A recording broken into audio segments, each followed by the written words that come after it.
Positive Day Delivers, this is Dr. Gigi Sunga from I Can Change Project. Magandang gabi sa lahat ng mga Delivers natin. And sa first time po tayo mapanood sa aking YouTube channel, thank you very much. Please subscribe, click na po yan, Doc Gigi Sunga. And if you need career coach and speaker for a seminar for students, teachers, parents, and companies team building, just call me 0939-5254-311. Alright, so sa usapang business muna tayo. Sa lahat ng may mga negosyo at gusto mag-start ng negosyo, this video is for you. Okay, ano nga ba yung mga 5 bagay na hindi dapat ginagawa ng isang business owner? Okay. Tandaan natin, ang ikaunlad ng ating negosyo ay nasa kamay ng isang business owner. Wala sa client yan.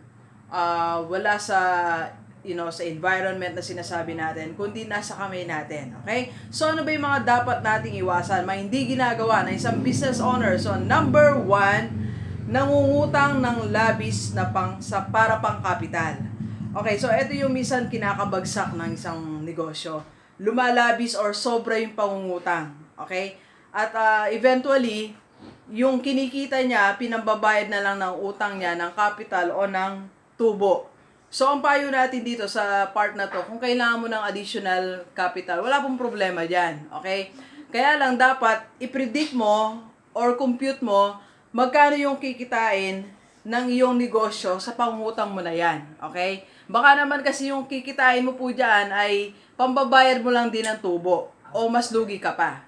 Okay? So, wag pong nangungutang ng labis para sa iyong kapital. So, that's number 1. Second, pangalawang bagay na hindi dapat ginagawa ng isang business owner, yung sobrang bagsak presyo. Yung para lang makakuha ka ng kliyente, di ba? Hindi mali pong ginagawa yan, okay? Dahil ako naniniwala ako sa isang prinsipyo na pag maganda ang service mo, maganda mga product mo, pupuntahan ka ng mga kliyente mo, okay? So, bawal po ang mga bagsak presyo. Like for example, yung mga basic commodities, hindi mo na dapat sinesale yung mga basic commodities. For example, bigas, ulam, mga kape, asukal, dilata.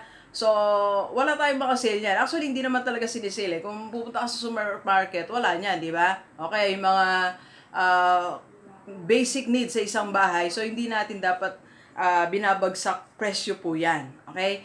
Huwag laging bagsak presyo o sale to, buy one, take one, ay computing din po natin. Okay? So, we're not getting customer through that. Kumbaga yan bonus na lang nung after, earning yung target mo, if you want to give back o kaya mag-bonus ka, yan siya. Hindi yung number 1 mong target yung magbagsak presyo ka. Okay? Number 3 naman, hindi rin dapat ginagawa ng isang business owner ang destructive expenses. Ano ba yung tinatawag na mga destructive expenses? Ito yung mga gastos na sumisira sa iyong negosyo. Okay? Halimbawa, sobrang pagpapa-renovate ng iyong area na gumagastos ka masyado malaki, di ba? Pagre-repaint, mga expenses sa mga equipments na sobrang mahal. Yung salon po dito sa malapit sa amin na pinupuntahan ko, isa po siya, mabili po siya actually, ang dami niyang customer. Alam niyo po yung mga gamit na ginagamit niya, binibili niya lang, mga second hand lang po yun, na galing sa mga isang prominent na salon din na dinidispose din, binibili niya po at may mga discounts siya nakukuha. So something like that. It's just a matter of strategizing kung paano ka makakamura. So kung hindi naman kailangan na gagastos ka ng ganito sa corner na yon, bibili ka ng mamahaling vase na hindi naman siya necessary sa iyong business. So wag po natin gawin. Ang tawag ko dyan destructive expenses. Right? Pang-apat naman na hindi dapat ginagawa ng business owner, yung you are spending yung business money mo para sa personal. Yung minsan, hindi mo na malaman kung pera ba to ng negosyo ko o personal money ko to. Okay? So, wala nang distinction. Wala nang nag-ahati kung kanino ba yan, sa negosyo ba yan o personal. Okay? So, bawal pong gawin ng isang business owner yung gastusin yung pera sa negosyo niya para pang shopping, pang tour, pambayad ng mga personal loan. So, hindi po yan ginagawa kasi eventually ay, matutuyo ang iyong business at mawawalan ka na ng capital. So, medyo mahirap nga lang pong gawin, madetalye, pero try to have a separate account of your personal money and your business money. Okay. So, number 5 na hindi dapat ginagawa ng isang business owner, yung inconsistent.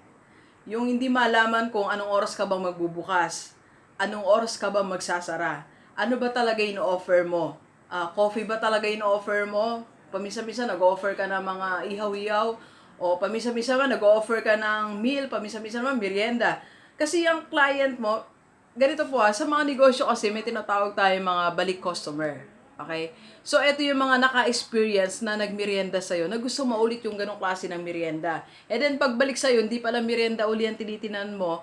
Ang binebenta mo nga pala ngayon ay lunch or meal, rice meal, di ba? So, inconsistent. So, ang nagiging problema mo po dyan ay yung customer mo madadala, di nababalik sa'yo. Kagaya ng dito sa isang na-vlog ko, very consistent. Ang pag gusto nang inihaw talaga, inihaw yung, meron talaga siya ng iba't ibang klaseng inihaw. Di ba? Saan pa inconsistent yung may-ari ng mga, ng negosyo?